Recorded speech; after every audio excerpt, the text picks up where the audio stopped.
నమస్తే, welcome to Suman TV. నేను విష్ణు. ప్రస్తుతంతో పాటు మార్కెట్ అనలిస్ట్ ఈదర్ రామకృష్ణ గారు ఉన్నారు. వారితో మాట్లాడదాం. సార్ నమస్తే. సార్ ఈదర్ రామకృష్ణ గారు. నమస్తే అండి. సార్ ఈదర్ రామకృష్ణ గారు, ఒక $1 మిలియన్ క్వశ్చన్ లాంటిది. ఒక ట్రేడర్ యొక్క సైకాలజీ, మైండ్ సెట్ అనేది ఎలా ఉండాలి? ట్రేడింగ్లో బాగా డబ్బులు సంపాదించాలి అంటే ఎటువంటి స్ట్రాటజీస్ని పద్ధతిగా ఫాలో అవ్వాలి అంటారు? ఎటువంటి విషయాల పట్ల అవగాహన పెంపొందించుకుంటే అతను ఒక సక్సెస్ఫుల్ ట్రేడర్గా ముందుకి కొనసాగుతాడు? అదేవిధంగా ఎటువంటి విషయాల పట్ల సరైన అవగాహన లేకుండా ట్రేడింగ్ చేస్తే అపజయాల్ని మూటగట్టుకొని ఫెయిల్యూర్స్లోకి జారుకుంటారు? ట్రేడింగ్ సైకాలజీ అన్నారు కాబట్టి, అంటే అసలు సైకాలజీ అనే పదం జనరల్గా బిజినెస్లో ఎక్కువ రాదు.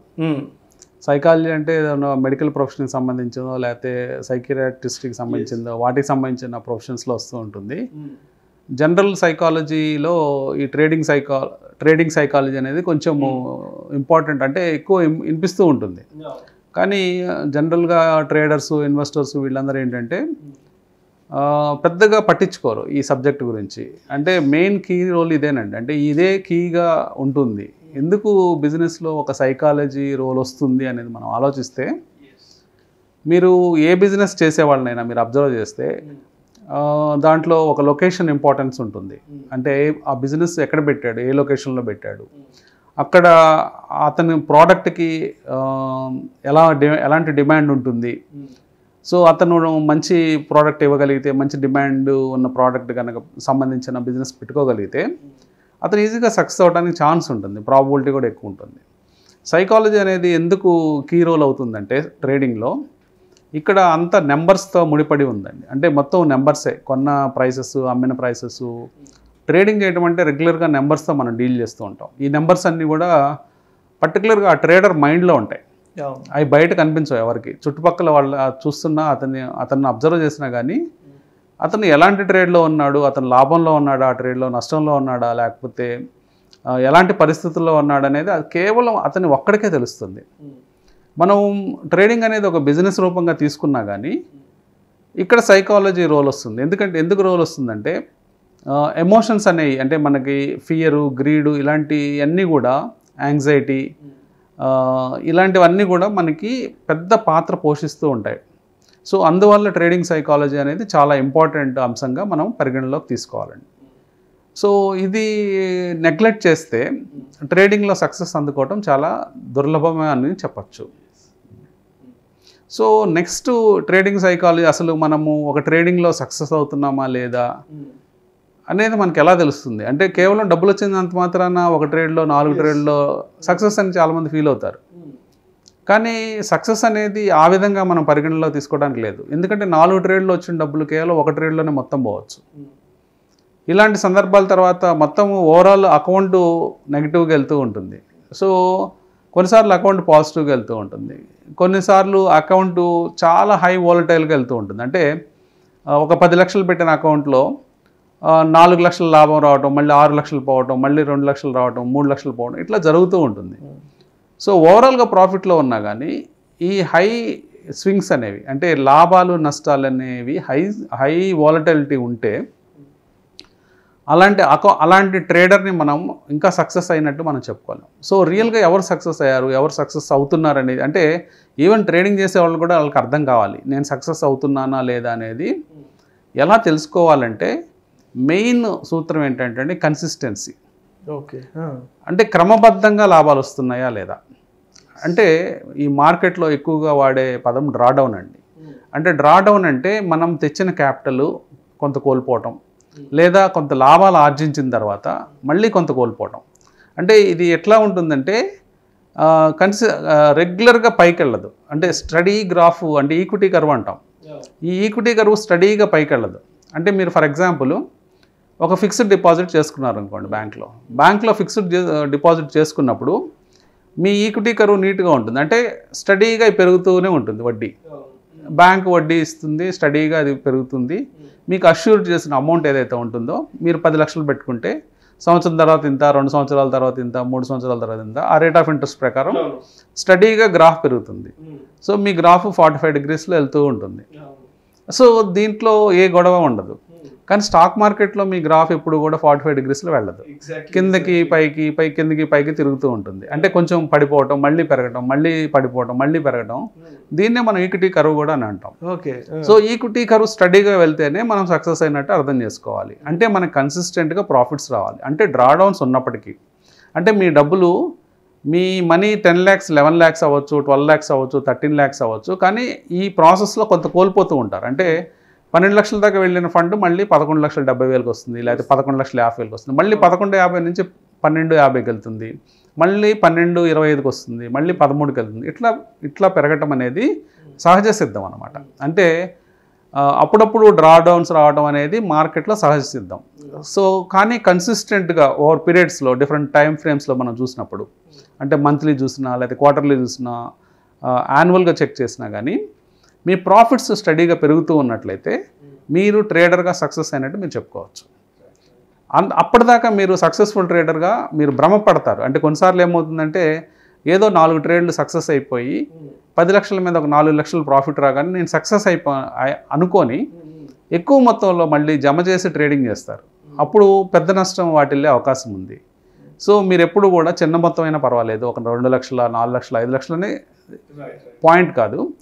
మీరు ప్రాఫిట్స్ అనేవి మీ P&L అండ్ అకౌంట్ అనేది స్టడీగా పెరుగుతుందా, కన్సిస్టెంట్గా పెరుగుతుందా, మంత్ ఆన్ మంత్ లేకపోతే క్వార్టర్ ఆన్ క్వార్టర్ ఇలా పెరుగుతూ ఉందా, అది మీరు ఒక పద్ధతిగా ఎక్కువ వాలటిలిటీ లేకుండా, అంటే పర్సంటేజ్ పెరగటాలు కూడా ఒక స్టడీగా పద్ధతిగా పెరుగుతూ ఉంటే మీరు సక్సెస్ అయ్యారని అర్థం చేసుకోవచ్చు.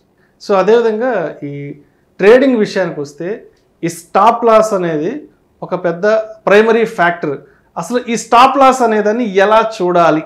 అంటే ఇది ఒక మనీ మేనేజ్మెంట్ రూల్స్లో వస్తాయండి. అంటే మీరు ఇందాక మనం మాట్లాడుకున్నట్లుగా డ్రాడౌన్ గురించి మాట్లాడాం. ఈ డ్రాడౌన్ అనేది ఎంతవరకు కోల్పోతే, అంటే ఎంతవరకు నేను పోగొట్టుకుంటే నా ట్రేడ్ని నేను ఆపేస్తాను అనేది ఒక ముఖ్యమైన ప్రశ్నగా మనం ఉంచుకోవాలి ఎప్పుడు. అంటే ఒక సక్సెస్ఫుల్ ట్రేడర్స్ కానీ పెద్ద ట్రేడర్స్, అంటే ఇంటర్నేషనల్గా సక్సెస్ అయిన ట్రేడర్స్, వీళ్ళందరూ కూడా ఏం చేస్తున్నారంటే వాళ్ళు ఒక మనీ మేనేజ్మెంట్ రూల్ ప్రకారం 1% ఆఫ్ ద క్యాపిటల్ కానీ 2% ఆఫ్ ద క్యాపిటల్ కానీ కోల్పోతే వాళ్ళు ఆ ట్రేడ్ని ఆపుతారు. అంటే ఫర్ ఎగ్జాంపుల్ ఒక వ్యక్తి దగ్గర 10 లక్షలు ఉంది. సో 2% ఆఫ్ ద క్యాపిటల్ అంటే ఒక ట్రేడ్ చేసినప్పుడు నాకు 2% కంటే ఎక్కువ కోల్పోకూడదు. లేదా అంటే ఒక ట్రేడ్ అంటే మీరు ఇక్కడ కన్ఫ్యూజ్ అవ్వద్దు. మొత్తం నేను అన్ని ట్రేడ్లను కూడా ఒక ట్రేడే అంటాను. అంటే ఈ 10 లక్షల్లో మనకు 10 ట్రేడ్లు ఉండొచ్చు. ఒక ట్రేడ్, కొన్ని ట్రేడ్స్ ప్రాఫిట్స్ వస్తుంటాయి, కొన్ని ట్రేడ్స్ లాస్ వస్తుంటాయి. సో ఒక ఇండివిజువల్ ట్రేడ్ కొంచెం ఎక్కువ పోవచ్చు. ఇప్పుడు 1,00,000కు ఒక ట్రేడ్ చేస్తున్నాను అనుకోండి, 10 రకాల ట్రేడ్స్ నేను పెట్టాను సెటప్లో. కొన్ని ట్రేడ్స్లో నాకు 4-5% పోవచ్చు. అంటే దానివల్ల నష్టం లేదు. 4-5% పోయినా నాకు 1,00,000 క్యాపిటల్ కాబట్టి దానికి ఒక 5,000 పోతుంది. సో ఓవరాల్గా 10 ట్రేడ్ల మీద నాకు 2% కంటే ఎక్కువ పోకూడదు. అంటే 20,000 రూపాయల కంటే నాకు ఎక్కువ పోతే ఆ పర్టికులర్ పొజిషనల్ ట్రేడింగ్లో మనకు నష్టం వచ్చినట్టుగా మనం అర్థం చేసుకొని కట్ చేసుకోవాలి. అదే ఇంట్రాడే ట్రేడ్ చేసినప్పుడు ఇంకా తక్కువ మొత్తంలో పెట్టుకుంటారు. అంటే 1% ఆఫ్ ద ట్రేడ్ లేదా 1.5% of the trade, maximum 3% of the trade, 1 నుంచి 3% దాకా మనము స్టాప్ లాస్గా పెట్టుకోవాలి. ఎందుకంటే అట్లీస్ట్ మన మైండ్, మన ఎమోషన్స్ని ఫ్రీ అప్ చేయాలి. అంటే ఇప్పుడు ఒక ట్రేడ్లో ఉన్నప్పుడు పర్టికులర్గా మనం ఫెయిల్ అయినప్పుడు, లాస్ వస్తున్నప్పుడు జనరల్గా అందరూ చేసే మిస్టేక్ ఏంటంటే ఆ ట్రేడ్ని వాచ్ చేస్తూ ఉంటారు. దీన్ని హోప్ ట్రేడ్ కింద మారుస్తారు. హోప్ ట్రేడ్ అంటే ఆ ట్రేడ్ని ఎప్పటికైనా సక్సెస్ కాకపోతుందా, ఇవాళ కాకపోతే రేపు మార్నింగ్ రికవర్ అయిపోతుంది మార్కెట్, నాకు లాభం వస్తుంది అనే ఆశతో ఆ ట్రేడ్ని నడుపుతూ ఉంటారు. అప్పుడు జరిగే పరిణామం ఏంటంటే ఈ 2 to 3% వచ్చిన లాస్ అలా 4 to 5, 6 అలా పెరుగుతూ ఉంటుంది లాస్. ఒకసారి లాస్ మనం ఎప్పుడైతే 2%, 3% దగ్గర ఆపలేకపోయామో 6% దగ్గర ఎట్టి పరిస్థితుల్లో మనం ఆపలేం. మనం ఏమైపోతామంటే ఆ ట్రేడ్లో స్ట్రక్ అయిపోతాం. ట్రేడ్లో స్ట్రక్ అయిపోయి మనం ఎక్కువ లాస్ని బుక్ చేసుకునే పరిస్థితులు కల్పించుకుంటాం మనమే. అది ఎక్కడికో వెళ్తుంది. తర్వాత 12% దగ్గర 15% దగ్గర మనం లాస్ని కట్ చేస్తాం. ఒకసారి కనుక మనం లాస్ ఎక్కువ పెద్ద మొత్తంలో బుక్ చేసినట్లయితే దాన్ని రికవర్ చేయడానికి చాలా నెలలు టైం పట్టే అవకాశం ఉంది. అంటే టైం వేస్ట్ అవుతుంది. సో తద్వారా మనం ఇక్కడ నేర్చుకునే పాయింట్ ఏంటంటే మన లాస్ని కనుక ఎర్లీగా కట్ చేయగలిగితే, అంటే 2%, 3%, 1.5% దగ్గర కట్ చేయగలిగితే కొంచెం రెస్ట్ ఇచ్చి మన బ్రెయిన్కి, టోటల్గా ఇదంతా బ్రెయిన్ వర్క్, బ్రెయిన్తో ముడిపడి ఉంది. కంటిన్యూస్గా మనము క్యాల్కులేషన్స్ చేసినా లేకపోతే ఆలోచించినా మనం కాన్స్టెంట్గా ఎమోషన్స్ గురవుతూ ఉంటాం. వాటిలో మెయిన్గా ఆశ ఒకటి. భయం ఒకటి. ఈ రెండు ఎమోషన్స్ పెద్ద రోల్ ప్లే చేస్తాయి ట్రేడింగ్లో. ఈ దీన్నే ఫియర్ గ్రీడ్ అని అంటాము. ఆ ఫియర్ గ్రీడ్లో వలలో చిక్కుకుపోతాం, లవ్ ఎఫెక్షన్ అని. ఈ చిక్కుకుపోయి ఈ ఫియర్ గ్రీడ్లో ఇంకా మనం బయటపడలేకపోతూ ఉంటాం. సో అందుకని చెప్పేసి ఈ మనీ మేనేజ్మెంట్ రూల్స్లో ముఖ్యంగా ఒక కట్ ఆఫ్ పాయింట్ పెట్టుకోవాలి. అది 2%, 3%, 1.5% పెట్టుకొని కట్ చేయడాన్ని మనం స్టాప్ లాస్ అంటాం. లాస్ని అరికడదాం. లాస్ని అరికట్టడం కరెక్ట్గా తెలుగులో చెప్పాలి అంటే లాస్ని అరికట్టి మనము ఒక రోజు రెస్ట్ తీసుకుందాం, లేకపోతే 2 రోజులు రెస్ట్ ట్రేడింగ్ చేయొద్దు. అసలు మనం ఎక్కడ తప్పులు చేసుకున్నాము ఇవన్నీ ప్రతి ఒక్క ట్రేడర్ చేయాల్సిన పని ఏంటంటే అండి, ఒక జర్నల్ రాసుకోవాలి. నా ట్రేడ్లో నేను పలానా చోట ఫెయిల్ అయ్యాను, ఈ కారణాల చేత నా సెటప్లో కొంత ప్రాబ్లం ఉంది, లేకపోతే నా స్ట్రాటజీలో కొంత ప్రాబ్లం ఉంది, ఇక్కడ ఫెయిల్ అయ్యానని జర్నల్ రాసుకున్నట్లయితే కొన్ని వారాలు కొన్ని నెలల తర్వాత మీ పుస్తకం మీరు చదువుకుంటే మెజారిటీ ఆఫ్ ద టైమ్ ఒకటే మిస్టేక్ మీకు వస్తుంది. జనరల్గా స్టాక్ మార్కెట్లో చేసే 10 మిస్టేక్స్ ఏమన్నా ఉంటే మనకి 1-2 మిస్టేక్సే ప్రతి ఒక్కరికి తారసపడతాయి. ఎందుకంటే మనము 7-8 విషయాల్లో స్ట్రెంత్ ఉంటుంది ప్రతి ఒక్కరికి. కొంతమందికి మొదటి 2 పాయింట్లలోనే ఎప్పుడూ సఫర్ అవుతూ ఉంటారు, కొంతమంది 7-8 పాయింట్లలో సఫర్ అవుతూ ఉంటారు. కాబట్టి మనం సఫర్ అయ్యే పాయింట్స్ మన సైకాలజీ ప్రకారం 1-2 మాత్రమే ఉంటాయి. సో మనం జనరల్ రాస్తే ఏమవుతుందంటే మనం చేసే తప్పులు రిపీటెడ్గా చేస్తూ ఉంటాం. రిపీటెడ్గా చేసే తప్పులు ఆ జనరల్ ఆ బుక్లో హైలైట్ అవుతాయి. అప్పుడు మనం వాటిని ఎలా ఫిక్స్ చేసుకోవాలో మనకు ఒక నాలెడ్జ్ వస్తుంది. ఎలా ఫిక్స్ చేసుకోవాలో మనమే తెలుసుకొని మనం దాన్ని ఫిక్స్ చేసుకునే అవకాశాన్ని మనం తెచ్చుకోగలుగుతాం. అది జనరల్ రాయకపోతే మనం ఎప్పటికీ ఆ విషయం తెలుసుకోలేము కొన్నిసార్లు ఎక్కడ తప్పు చేస్తున్నాం అనేది. ఇది చాలా ఇంపార్టెంట్ అండి. సో అదేవిధంగా ఇందాక మీరు స్ట్రాటజీ గురించి మాట్లాడారు కదా, ఈ ట్రేడింగ్ అనగానే ఫస్ట్ మాట్లాడుకునేది స్ట్రాటజీ. అంటే ఒక పర్సను ట్రేడింగ్లో సక్సెస్ అయ్యాడు అంటే అతను కొన్ని మంచి స్ట్రాటజీస్ని ఫాలో అయ్యి ఉంటాడు అనేసి ఎక్కువ చెప్పుకుంటుంటాం కదా. అయితే ఒక సక్సెస్ఫుల్గా మనం ట్రేడింగ్లో కొనసాగుతున్నాము అంటే ఎటువంటి స్ట్రాటజీస్ని కరెక్ట్గా ఎగ్జిక్యూట్ చేసుకోవాలి, వాటిని ఇంప్లిమెంట్ చేసుకోవాలి అంటారు? ఫస్ట్ ఆఫ్ ఆల్ ఇక్కడ సక్సెస్ఫుల్ ట్రేడర్స్ ఏం చేస్తున్నారో మనం చూద్దాం. సక్సెస్ఫుల్ ట్రేడర్స్ ఏం చేస్తుంటారంటే ఒక స్ట్రాటజీ పెట్టుకుంటారు, ఆ స్ట్రాటజీని కంటిన్యూస్గా ఇంప్లిమెంట్ చేస్తూ ఉంటారు. ఇంప్లిమెంట్ చేస్తే కాన్స్టెంట్గా స్టడీగా కన్సిస్టెంట్గా మనీ సంపాదిస్తూ ఉంటారు. అందరూ ఏమనుకుంటారంటే ఒక స్ట్రాటజీ కనుక నాకు కూడా తెలిస్తే ఆ స్ట్రాటజీని నేను కూడా ఇంప్లిమెంట్ చేస్తే నాకు స్టడీగా డబ్బు వస్తుంది, నేను కూడా డబ్బు సంపాదించగలనని భ్రమలో ఉంటారండి. సో ఈ సక్సెస్ఫుల్ స్ట్రాటజీ తెలుసుకోవటం ఏమన్నా కష్టమా అంటే ఏమీ కాదు. ఎందుకంటే మీరు ఒక యూట్యూబ్ ఆన్ చేసినా లేకపోతే ఎక్కడికి సెమినార్స్కి వెళ్ళినా చాలామంది సక్సెస్ఫుల్ ట్రేడర్స్ వాళ్ళ స్ట్రాటజీ పబ్లిక్ ప్లాట్ఫామ్స్ మీద చెప్పేస్తారు. ఇదేమీ సీక్రెట్ కాదు. మరి ఇదేంటి ఇంత సీక్రెట్ కానప్పుడు నేను ఎందుకు ఫెయిల్ అవుతున్నాను అనే క్వశ్చన్ అందరికీ వస్తుంది. సో ఒక మంచి స్ట్రాటజీ ఒక సక్సెస్ఫుల్ ట్రేడరు తను ఓపెన్గా పబ్లిక్ ప్లాట్ఫామ్లో ఓపెన్గా చెప్పేసిన తర్వాత కూడా ఆ స్ట్రాటజీని తను ఇంప్లిమెంట్ చేయలేకపోతాడు. ఇక్కడ ఇంప్లిమెంటేషన్ ప్రాబ్లమ్స్ వస్తాయి. ఎందుకు ప్రాబ్లమ్స్ వస్తాయి అనేది ఒకసారి మనము క్షుణ్ణంగా చూద్దాం. ఏమవుతుందంటే మార్కెట్స్ సీజన్స్లో వెళ్తూ ఉంటుందండి. అంటే మనకి ఋతువులు ఎలా ఉన్నాయో అంటే రెయినీ సీజను, సమ్మర్ అని, వింటర్ ఇలా ఉన్నట్టే మార్కెట్లో కూడా ఒక సీజన్గా మారుతూ ఉంటుందండి. అంటే దాని డైనమిక్స్ మార్చుకుంటూ ఉంది మార్కెట్. అంటే కొన్ని ఎన్విరాన్మెంట్స్ ఎలాగంటే లో విక్స్ ఎన్విరాన్మెంట్ అంటాం, హై విక్స్ ఎన్విరాన్మెంట్ అంటాం. అంటే విక్స్ అంటే జస్ట్ ఫియర్ ఇండెక్స్ అనమాట. ఇండియా విక్స్ అని ఒక చిన్న ఇండికేటర్ ఉంటుందండి. ఆ ఇండికేటర్లో ఏం చెప్తుందంటే మార్కెట్లో ఎంత ఫియర్ ఉందో చెప్తుంది. ప్రజెంట్ ఇండియా విక్స్ లో ఉందండి. అంటే ఫియర్ చాలా తక్కువ ఉన్న ఎన్విరాన్మెంట్లో మనం ఉన్నాం. ఎందుకంటే మనము బిగ్ మూవ్స్ చూడలేదు. గత కొన్ని నెలల నుంచి చిన్న మూవ్స్ చూస్తున్నాం. ఒకరోజు పెరిగినా తక్కువ పెరుగుతుంది, పడినా తక్కువ పడుతుంది. సో ఇలాంటి ఎన్విరాన్మెంట్లో ఉన్నప్పుడు ఒక రకమైన అదే స్ట్రాటజీని ఒక రకంగా ఉపయోగించాలి. అట్లాగే ఒక హై విక్స్ ఎన్విరాన్మెంట్ ఉంటుంది. అలాంటి టైమ్స్లో మనము అదే స్ట్రాటజీని ఇంకో రకంగా ఉపయోగించాల్సిన అవసరం ఉంటుంది. అట్లాగే ఇంకొక ఎన్విరాన్మెంట్ వాలటిలిటీ పెరుగుతూ ఉంటుంది.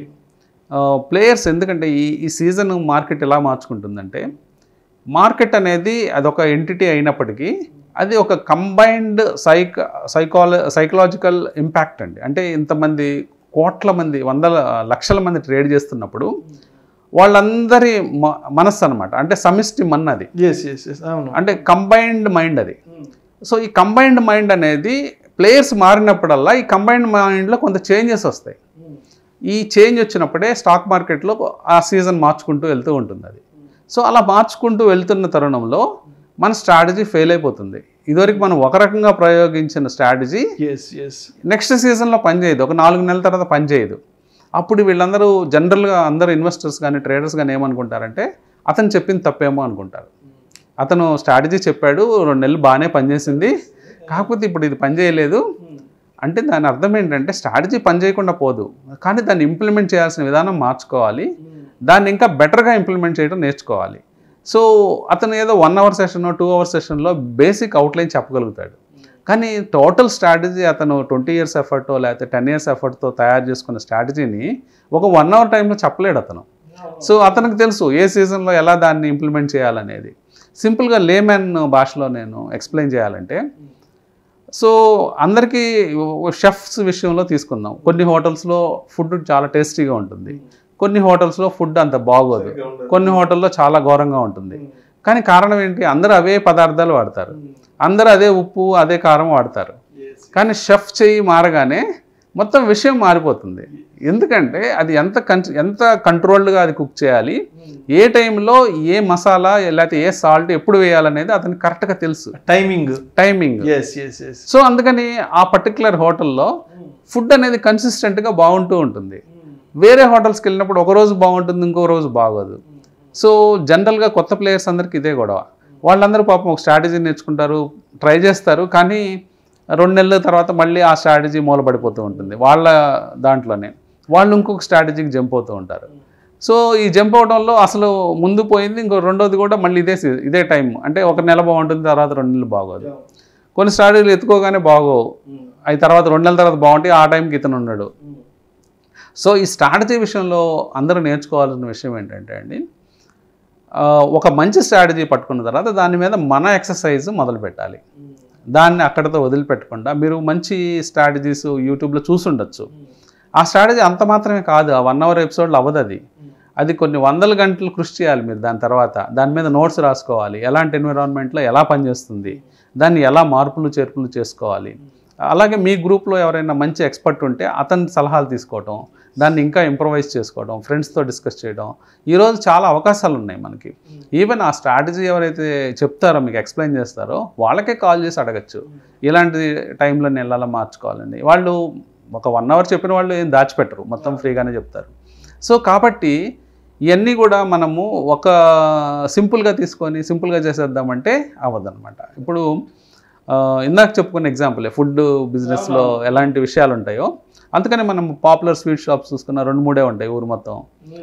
పాపులర్ ఫుడ్ జాయింట్స్ కూడా అట్లాగే పెద్ద పెద్దవి, అంటే వాళ్ళు చైన్ లాగా మారిపోతున్నారు. అంటే ఒక స్ట్రాటజీ పర్ఫెక్ట్గా తయారు చేసుకొని పర్ఫెక్ట్గా ఇంప్లిమెంట్ చేస్తే ఆ కన్సిస్టెన్సీ అనేది వస్తుంది. సో అదేవిధంగా ఈ ఫ్లెక్సిబిలిటీ విషయానికి వచ్చేటప్పటికి ఎలా ఉండాలి ఒక ట్రేడర్ అనే వాళ్ళు సక్సెస్ఫుల్గా ముందుకు వెళ్ళాలి అంటే?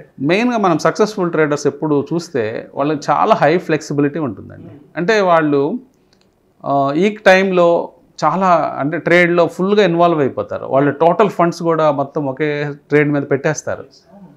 వితిన్ 1 hourలో వాళ్ళు మైండ్ చేంజ్ చేసుకుని నేను రాంగ్ చేశాననే విషయాన్ని వాళ్ళు 1 గంటలోనే ఒప్పేసుకోవచ్చు. ఒప్పేసుకోవటం అంటే ఏం లేదు, ఆ ట్రేడ్ తీసేస్తారు. ఆ ట్రేడ్ తీసేసేసి వెంటనే ఇంకో ట్రేడ్ సెటప్లోకి వెళ్ళిపోతారు.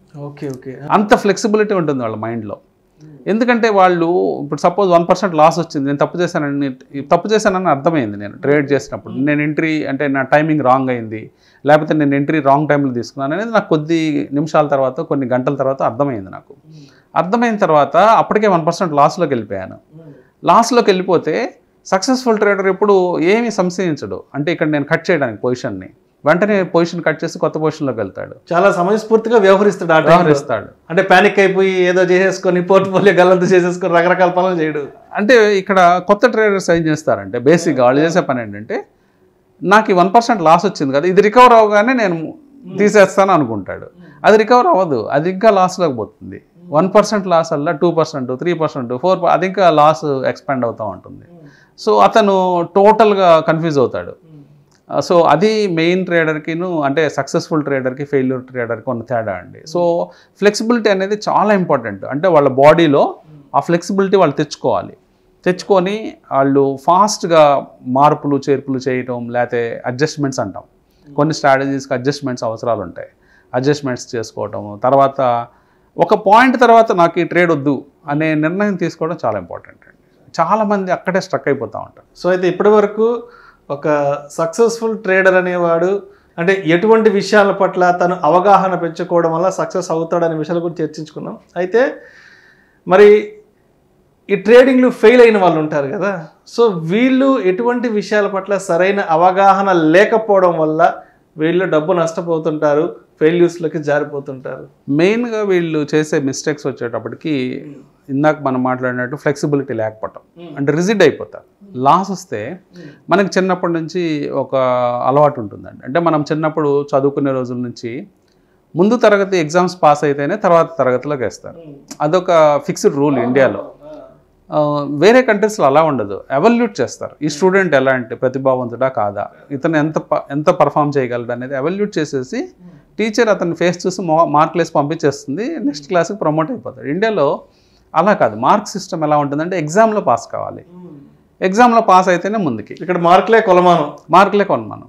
సో మనము 21 సంవత్సరాలు 22 సంవత్సరాలు చదువుకొని బయటకు వస్తాం కాలేజ్ నుంచి వచ్చేటప్పటికి మన మైండ్లో ఒక ఫిక్స్డ్ రూల్ ఏర్పడిపోతుంది, మనం పాస్ అయితేనే నెక్స్ట్ ప్రమోషన్ అని. అది ట్రేడింగ్లోకి తీసుకొస్తారు. ట్రేడింగ్లో తీసుకొచ్చినప్పుడు ఎలా ఉంటుంది, నేను ఈ ట్రేడ్లో సక్సెస్ అయితేనే నెక్స్ట్ ట్రేడ్ అనే ఆలోచన మన సైకాలజీ చెప్తుంటుంది, పాత సైకాలజీ. అది రాంగ్. ఏంటి అంటే మనం ఈ ట్రేడ్ సక్సెస్ అయితే ఫెయిల్ అయితే ఏముంది గొడవ, ఇప్పుడు 2% లాస్ కట్ చేసుకున్నాను, నెక్స్ట్ ట్రేడ్లో 10% సంపాదిస్తాను, నాకేమైంది, ఏదైనా ఒకటే కదా, అది మంచిది కదా. అలా కాకుండా ఈ ట్రేడ్నే చూసుకుంటా కూర్చుంటే ఇది ఇంకా ఎక్కువ లాస్ అయిపోతుంది. సో ఇది మెయిన్ ప్రాబ్లం అండి. అంటే ఈ బ్లాక్ని బ్రేక్ చేసుకోవాలి అందరూ. ఈ ట్రేడ్తో నాకు సంబంధం లేదు, సిరీస్ ఆఫ్ ట్రేడ్స్ చూడాలండి. అంటే నేను కనీసం ఒక 20 ట్రేడ్స్ 25 ట్రేడ్స్ కంబైన్డ్గా ఎఫెక్ట్ ఎలా ఉంది, ఒక స్ట్రాటజీ పెట్టుకున్నాను, ఒక 20-25 ట్రేడ్లు చేశాను ఈ నెలలో నాకు 25 ట్రేడ్లు చేసిన తర్వాత కూడా నష్టం వస్తుంది అనుకోండి, అంటే దాని అర్థం మన స్ట్రాటజీలో తప్పు ఉందని, లేకపోతే స్ట్రాటజీలో ప్రాబ్లం ఉందని అర్థం చేసుకోవాలి. లేదా నేను ఒకటో ట్రేడ్ ఫెయిల్ అయింది, మూడో ట్రేడ్ ఫెయిల్ అయింది, 8-9 ఫెయిల్ అయినాయి, 14-15 ఫెయిల్ అయినాయి, నో ప్రాబ్లం, ఎందుకంటే మిగతా సక్సెస్ అవుతున్నాయి కదా. అంటే మన సిరీస్లో ర్యాండమ్ సీక్వెన్సెస్ వస్తాయండి. అంటే ర్యాండమ్ సీక్వెన్స్ అంటే ఏ ట్రేడ్ సక్సెస్ అవుతుందో ఏ ట్రేడ్ ఫెయిల్ అవుతుందో ఎవరికి తెలియదు. ట్రేడ్ అయిపోయిన తర్వాత మనకు తెలుస్తుంది ఈ ట్రేడ్ సక్సెస్ అయింది, ఈ ట్రేడ్ ఫెయిల్ అయిందని. సో మనకి ఆ సీక్వెన్స్ అర్థం కాదు కాబట్టి ఆ ర్యాండమ్ ఆ అన్సర్టనిటీని మనము యాక్సెప్ట్ చేయాలి. యాక్సెప్ట్ చేస్తూ ఓకే ఈ ట్రేడ్ ఫెయిల్ అయ్యాం, ఈ ట్రేడ్ సక్సెస్ అయ్యాం, ఓకే నో ప్రాబ్లం. ఓవరాల్గా 20 ట్రేడ్లు అయిన తర్వాత లేకపోతే 25 ట్రేడ్లు అయిన తర్వాత నేను సక్సెస్ అయ్యానా ఫెయిల్ అయ్యానా అనేది చూసుకుంటే సరిపోతుంది. సో అయితే ఈ లీవరేజ్ విషయంలో ఎలా వ్యవహరించాలంటారు? సో వీళ్ళు ఏం చేస్తుంటారంటే అండి, కొత్తగా వచ్చిన ట్రేడర్స్ అందరూ కూడా లీవరేజ్ ఎక్కువ తీసుకుంటారండి. అంటే ఎక్సెస్ లీవరేజ్ తీసుకుంటారు. ఎక్సెస్ లీవరేజ్ తీసుకోవటం అంటే ఇదివరకు మార్కెట్లో బ్రోకర్ డిస్క్రిప్షన్ మీద ఆధారపడి ఉండేది, స్టాక్ బ్రోకర్ డిస్క్రిప్షన్. అంటే నేను ₹1,00,000 పెడితే ఓకే నువ్వు చేసుకో 10 లక్షలు కానీ వాళ్ళు ఇచ్చేసేవాళ్ళు లీవరేజ్. తర్వాత కొంతమంది బ్రోకర్స్ ఇంకా లిబరల్గా 20 టైమ్స్ ఇచ్చేవాళ్ళు, 20 lakhs పెట్టి చేసుకోవాలి. ఇప్పుడు 20 lakhs మనం పెట్టిన 1 లక్ష ఎంత అండి, కేవలం 5% అంతే కదా. సో 5%లో లాస్ రాగానే మన డబ్బులన్నీ అయిపోయేవి. సో బ్రోకర్స్ ఏం చేసేవాళ్ళు అంటే నీ 1,00,000 అయిపోయింది కాబట్టి ఆపేద్దాం ట్రేడింగ్ని ఆపేసేవాళ్ళు. సో ఇతను 1,00,000 పోగొట్టుకొని ఇంటికి వచ్చేవాడు. సో ఆ లేవరేజ్ అనేది చాలా డేంజరస్ వెపన్ అండి. అట్ ద సేమ్ టైం మనము 1,00,000 పెట్టి 20 lakhsతో మనం ట్రేడ్ చేస్తే లాభం వచ్చిన అలాగే వస్తుంది. 5% ఆ ట్రేడ్లో లాభం వస్తే 1,00,000 వచ్చినట్టు మనం ఫీల్ అవుతాం, నాకు 100% రిటర్న్ వచ్చింది కదా అని. ఈ గ్రీడీనెస్ అనేది కొత్తగా వచ్చిన ట్రేడర్స్లో చాలామందికి ఉంటుంది. సో ఇది తప్పులు జరుగుతున్నాయని చెప్పేసి సెబీ, ఎన్ఎస్సి ఎక్స్చేంజెస్ ఇవన్నీ కొద్దిగా కంట్రోల్ చేసినాయి. ఇప్పుడు బ్రోకర్ డిస్క్రిప్షన్ తీసేసింది టోటల్గా, తీసేసి ఇది అందరికీ కామన్ రూల్ ఇండియా మొత్తం, కేవలం 4 times మాత్రమే లేవరేజ్ ఇవ్వండి. అంటే 4 times మించి ఇవ్వద్దు. 1,00,000 పెట్టిన వాళ్ళకి 4 లక్షలు ఇవ్వండి లేవరేజ్. ఇలా చేశారు. అయినప్పటికీ కొత్త మార్గాలు ఉన్నాయి. 1,00,000 పెట్టిన వాళ్ళకి 4 కాకుండా ఇంకా వేరే మార్గాల ద్వారా వాళ్ళు ఏం చేస్తున్నారంటే కొంతమంది బ్రోకర్స్ ఇస్తున్నారు. అంటే ఎన్బిఎఫ్సి రౌట్ కానీ తర్వాత మ్యూచువల్ ఫండ్ స్ప్లిట్ చేసి దాన్ని ఇచ్చి కొంతమంది ఫండింగ్ చేస్తున్నారు. మనం పెట్టిన క్యాపిటల్కి డబల్ క్యాపిటల్ అవుతుంది, వాళ్ళు ఫండింగ్ 1+1 చేస్తారు. 1+1 మీద మళ్ళీ 4 times అంటే 8 times అవుతుంది. ఇట్లా వేరే ఆల్టర్నేట్ రూట్స్ ఎత్తుక్కొని లేవరేజ్ తెచ్చుకున్నా కానీ అసలు మనకి ఇంపార్టెంట్ థింగ్ ఏంటంటే మనకి స్కిల్ ఉందా లేదని చాలా ఇంపార్టెంట్. మనం స్కిల్ లేకుండా ఎక్కువ లేవరేజ్తో ప్లే చేస్తే ఫైర్తో ప్లే చేసినట్టే.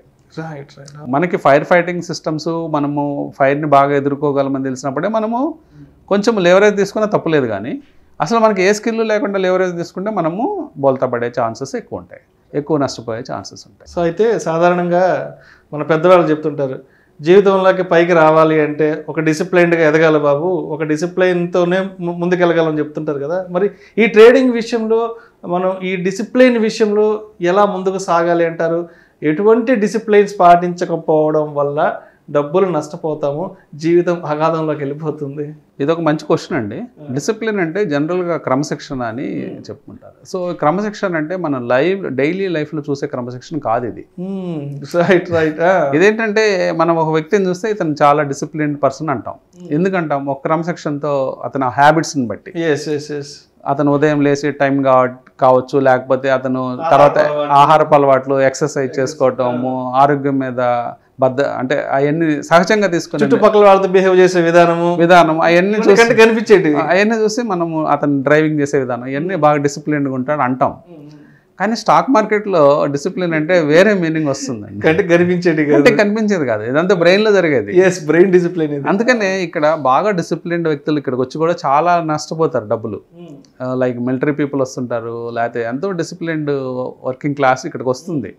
వాళ్ళు ఏమనుకుంటారంటే నాకు చాలా డిసిప్లిన్ ఉంది కదా, సో నేను ఈజీగా సక్సెస్ అయిపోతాను, కొంతమంది ఏమనుకుంటారంటే నేను మ్యాథ్ నాకు బాగా వచ్చు కదా, ఇదంతా నెంబర్స్ గేమే కాబట్టి నేను ఈజీగా విన్ అవుతాను కొంతమంది, నేను కాలేజ్ టాపర్ అని కదా నేను ఈజీగా విన్ అవుతానని కొంతమంది, నేను పెద్ద పెద్ద బ్యాంకుల్లో పనిచేశాను, మార్కెట్ గురించి నాకు అవగాహన ఉంది, అలాగే నేను నా ప్రొఫెషన్లో టాప్ కదా. ఫర్ ఎగ్జాంపుల్ ఒక ఎక్స్పర్ట్ డాక్టర్ కావచ్చు, లేకపోతే ఇట్లాంటి వ్యక్తులు కూడా నేను నా ప్రొఫెషన్లో నేను టాప్ కాబట్టి ఈ ప్రొఫెషన్ నథింగ్ అనుకొని చాలామంది వచ్చి డబ్బులు పోగొట్టుకునే ఛాన్సెస్ ఉన్నాయండి. దీనికి కారణం ఏంటంటే ఇది టోటల్లీ డిఫరెంట్ గేమ్ అండి. అంటే ఇది ఒక గేమ్లా తీసుకుంటే, ఒక ప్లేలా తీసుకుంటే ఇది అసలు ఒక అంతుపట్టని ఆట అనమాట, మైండ్ గేమ్. సో అందుకనే సక్సెస్ రేటు మొన్న సెబీ పబ్లిష్ చేసిన జర్నల్ మనం చూసినట్లయితే 99.99% ఫెయిల్ అవుతున్నారు. వాళ్ళు కేవలం చూపించడానికి 90% చూపించినా దాంట్లో మిగతా 9.9% కేవలం 1,50,000 మాత్రమే సంపాదిస్తున్నారు. నితిన్ కామత్ కూడా రీసెంట్గా అదే అండి. అంటే ఈ 9% కూడా నేను తీసేస్తాను. ఎందుకంటే ఒక వ్యక్తి 1,50,000 సంపాదించి ఒక సంవత్సరం మనుగడ సాగించలేడు ఇండియాలో. 1,50,000 సరిపోదు అతనికి కేవలం ట్రేడింగ్కి నా ప్రొఫెషన్గా పెట్టుకుంటే.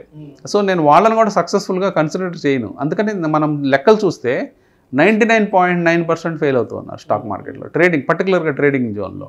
సో కారణం ఏంటంటే చాలామందికి ఈ విషయాలన్నీ తెలియకపోవటం.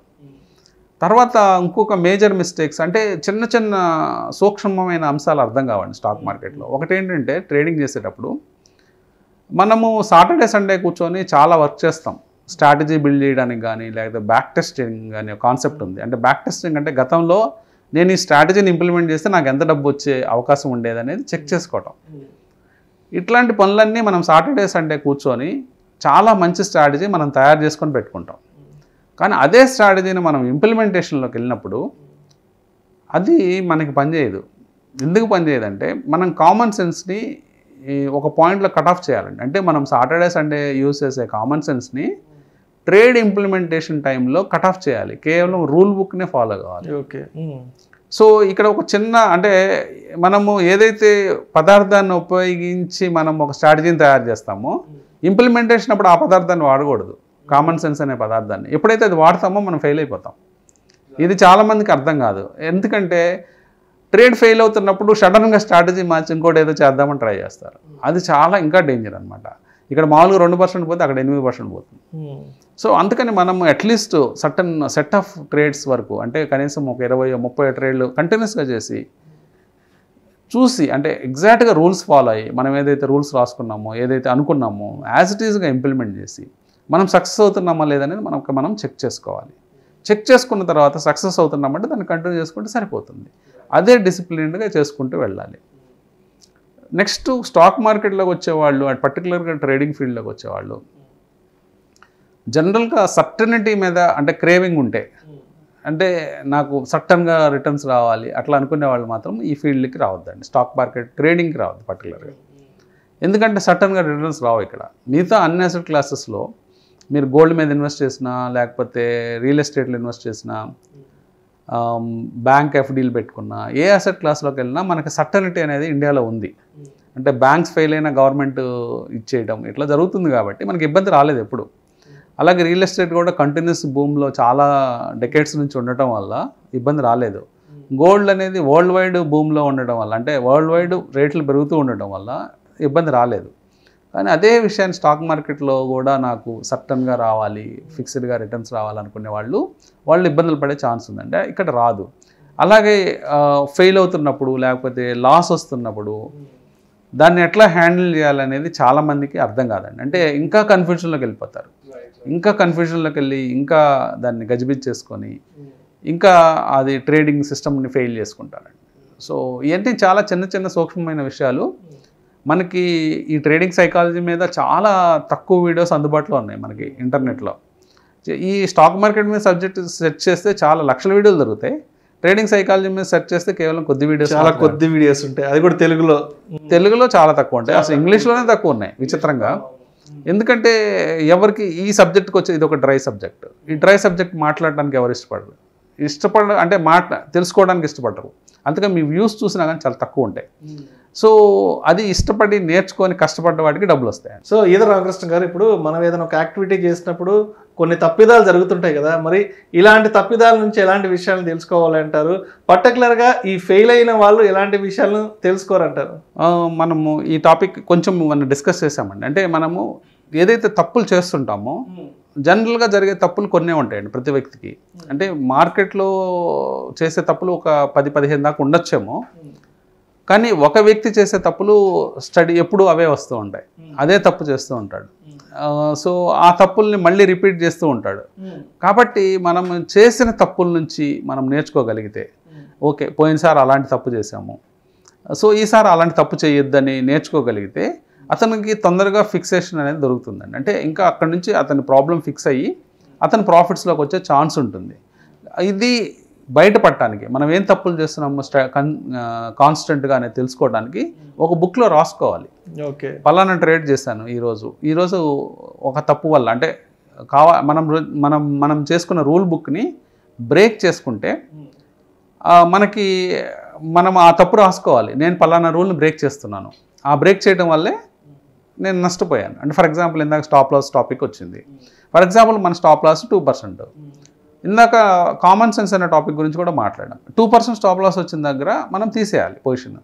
తీసేయకుండా నేను కాన్స్టెంట్గా దాని గురించి ఆలోచిస్తున్నాను, ఏం చేద్దామని. అప్పుడు కామన్ సెన్స్ అప్లై చేశాను. కొత్తగా అప్లై చేస్తే ఏం చేస్తాను, వెంటనే టీవీ ఆన్ చేసి చూస్తాను, టీవీలో ఏమన్నా సలహా దొరుకుతుందా. అంటే ఇప్పుడు ఫర్ ఎగ్జాంపుల్ ఒక ఇన్స్ట్రుమెంట్ గురించి మాట్లాడాం. బ్యాంక్ నిఫ్టీ పడిపోయింది అనుకోండి, మనము బై చేసి ఉన్నాం, నష్టం వస్తుంది. ఇప్పుడు మనం టీవీ సెట్ చేసి బ్యాంక్ నిఫ్టీ ఎందుకు పడిపోతుందో కారణాలు అన్వేషించడానికి మనం కూర్చుంటే, లేదా వెబ్సైట్ ఆన్ చేసి, లేదా ఆ పర్టికులర్ వెబ్సైట్స్ స్టాక్ మార్కెట్కి సంబంధించిన వెబ్సైట్స్ చూస్తూ ఉంటే ఏదన్నా న్యూస్ దొరికినంత మాత్రాన మన లాస్ ఆగుతుందా? మన లాస్ ఇంకా ఎక్స్పాండ్ అయ్యే ఛాన్స్ ఉంది, ఇంకా పెరిగే ఛాన్స్ ఉంది. కాబట్టి అప్పుడు మనం కామన్ సెన్స్ అప్లై చేసి దాన్ని ఏదో లేకపోతే ఆ స్ట్రాటజీ ప్రకారం కొంచెం మార్చి, లేకపోతే దాన్ని ఇంకో రకంగా తిప్పి, లేకపోతే డబల్ చేసి క్వాంటిటీలు, ఇలాంటి ఏదో ఒక తప్పు చేసామంటే ఇంకా లాస్ మీకు పెరిగే ఛాన్స్ ఉంటుంది. అప్పుడేం కామన్ సెన్స్ అప్లై చేయాల్సిన పని లేదు. నష్టం వచ్చింది నష్టం యాక్సెప్ట్ చేయాలి. మనం యాక్సెప్ట్ చేసి పక్కకి వెళ్తే ఆటోమేటిక్గా నష్టాలు అనేవి తగ్గుతాయి. మళ్ళీ ఇంకొక అవకాశం మనకి ఎదురుగా ఉండొచ్చు, లాభం వచ్చే అవకాశం. ఆ అవకాశాన్ని అందిపుచ్చుకొని మనం ముందు నెక్స్ట్ ట్రేడ్లోకి వెళ్ళిపోవచ్చు.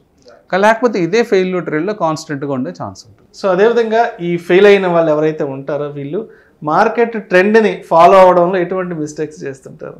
మెయిన్గా మార్కెట్ జనరల్గా పెద్దవాళ్ళు చెప్పేది ఏంటంటే, ఒక లీస్ట్ రెసిస్టెన్స్ పాత్లో ఎటైతే మార్కెట్ వెళ్తూ ఉందో ఆ డైరెక్షన్లో మనం ఉంటే, అంటే నదీ ప్రవాహం ఎటు ఉంటే అటు కనుక మనం ఈత కొడితే ఈజీగా ఉంటుంది. ప్రవాహానికి ఎదురుగా మనం ఈదుతూ ఉంటే చాలా కష్టం.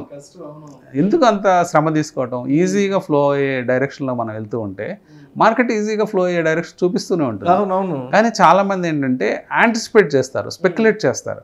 అంటే మార్కెట్ ఇక్కడ నుంచి రివర్స్ అవుతుందని. ఆ గొడవ మనకెందుకు?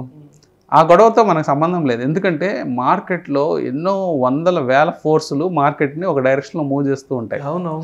సడన్గా మనం ఎవరు నిర్ణయించడానికి ఈ పాయింట్ నుంచి మార్కెట్ రివర్స్ అవుతుంది, ఈ పాయింట్ నుంచి టర్నింగ్ తీసుకుంటుంది అనేది?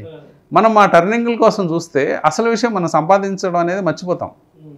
మార్కెట్ని అనలైజ్ చేయడానికి ఎక్కువ సమయం కేటాయిస్తాం. మార్కెట్ని అనలైజ్ చేసే కొద్దీ మనకు వచ్చేది ఏమీ ఉండదు. ఓన్లీ మనకి శ్రమ తప్పితే మార్కెట్ని ఎక్కువ అనలైజ్ చేయకూడదు. సింపుల్గా ఒక 7 year కిడ్ ఒక 5th class స్టూడెంట్ ఎలా చూస్తాడో గ్రాఫ్ని, లేకపోతే ఒక 2nd class స్టూడెంట్ గ్రాఫ్ని ఎలా చూస్తాడో అలాగే చూడాలి టెక్నికల్ అనాలిసిస్ ప్రకారం.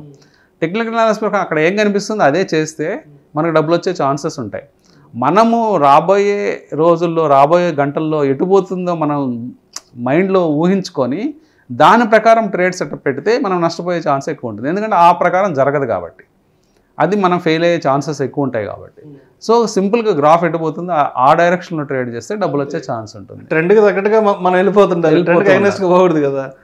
రైట్. సో ఇవన్నీ విషయాలండి, చాలా విషయాలు మనం డిస్కస్ చేసాము. ఈ విషయాలు డిస్కస్ చేసిన వాటిలో ఇంకా ఇన్డెప్త్గా మనం డిస్కస్ చేయొచ్చు. కానీ అంటే ఇప్పటికైనా ఈ విషయాలను కనుక ఎప్పుడు బ్రెయిన్లో పెట్టుకుంటే కొంచెం బెటర్ అయ్యే ఛాన్స్ ఉంటుంది. సో అయితే ఇప్పటివరకు చాలా విషయాలు చెప్పారు. మరి ఈ ఫెయిల్ అయిన వ్యక్తులు చివరిగా చేసే పని ఏంటి ఫెయిల్ అవ్వడానికి? అంటే ఫెయిల్ అవుతూ వస్తే జనరల్గా ఇది కేవలం నష్టాలు మాత్రమే వస్తాయని, అంటే అలాంటి ఆలోచనలు వచ్చి జనరల్గా మానేయడం జరుగుతుంది. అంటే ఇంకా ట్రేడింగ్ ఆపేద్దాం, ఇంకా మనకి ఇది సూట్ కాదని కొంతమంది వెళ్ళిపోతారు. సో వాళ్ళ నష్టము చిన్న మొత్తాలు అయితే పెద్ద పట్టించుకోవాల్సిన అవసరం లేదు. కొంతమంది సరైన స్కిల్ అండి, అంటే ఇది బేసిక్గా అర్థం చేసుకోవాల్సింది ఏంటంటే ఒక స్కిల్ గేమ్. ఈ స్కిల్ మనము నేర్చుకోవడానికి, ప్రాపర్గా నేర్చుకోవడానికి కొన్ని సంవత్సరాలు పడుతుంది. అంటే ఫ్రాంక్గా మాట్లాడుకుంటే కనీసం 2 సంవత్సరాలు 3 సంవత్సరాలు అట్లీస్ట్ ఒక స్ట్రాటజీ మీద మీరు టైం కేటాయిస్తే ఒక 2-3 సంవత్సరాలు పట్టే అవకాశం ఉంటుంది. కాబట్టి 2-3 సంవత్సరాల పాటు మనం శ్రమపడి చక్కగా ఒక స్ట్రాటజీని మనం కంట్రోల్, అంటే దాన్ని ఒక కంట్రోల్డ్గా చేయగలుగుతూ ముందుకెళ్తే లాభాలు వచ్చే ఛాన్స్ ఉంటుంది. కానీ జనరల్గా జరిగే మిస్టేక్ ఏంటంటే ఉన్న 2-3 ఏళ్ళు కూడా మార్కెట్లో రకరకాల స్ట్రాటజీస్ ప్లే చేసుకొని ఆ రకరకాల స్ట్రాటజీలో దేని మీద పట్టు లేకుండా మనము ఎక్కడా కూడా స్కిల్ డెవలప్ చేసుకోకుండా ముందుకెళ్తూ ఉంటే ఏ స్ట్రాటజీలోనూ మనం సక్సెస్ కాము, డబ్బు సంపాదించాం. సో అది ప్రాబ్లం అండి. సో ఇది మెయిన్గా మనం గుర్తించాల్సిందంటే ఇది ఒక స్కిల్ గేము. ఈ స్కిల్ని మనం బాడీలోకి తెచ్చుకోవడం, లేకపోతే మన బ్రెయిన్లోకి తెచ్చుకోవడం, మనం ఒక డిసిప్లిన్డ్గా, ఎమోషనల్లెస్గా, అంటే ఎమోషనల్స్ని మినిమైజ్ చేసుకోవాలి. ఎమోషన్స్ అనేవి మనం టోటల్గా తీసేయలేము, కానీ కొంత ఎమోషన్స్ అని మినిమైజ్ చేసుకొని మనం ముందుకు వెళ్తూ ఉంటే ఆటోమేటిక్గా మనకి సక్సెస్ అనేది దొరుకుతుంది. Thank you so much Edara Ramakrishna గారు. ఇవాళ మా స్టూడియోకి వచ్చి ఇప్పుడున్న మార్కెట్ కండిషన్స్లో ఈ ట్రేడింగ్లో విజయం సాధించాలి అంటే ఈ ట్రేడర్స్ అనేవాళ్ళు తప్పనిసరిగా పద్ధతిగా ఎటువంటి విషయాల పట్ల అవగాహన పెంపొందించుకోవాలి, అదేవిధంగా ఎటువంటి విషయాల పట్ల సరైన అవగాహన లేకుండా ట్రేడింగ్ చేస్తే డబ్బులు నష్టపోయి జీవితాలు అగాధంలోకి వెళ్ళే అవకాశం ఉంది అనే అంశం గురించి చాలా సావధానంగా మీ విశ్లేషణ ద్వారా మన ప్రేక్షకులకు తెలియజేశారు. Thank you so much Edara Ramakrishna గారు. థ్యాంక్ యూ అండి.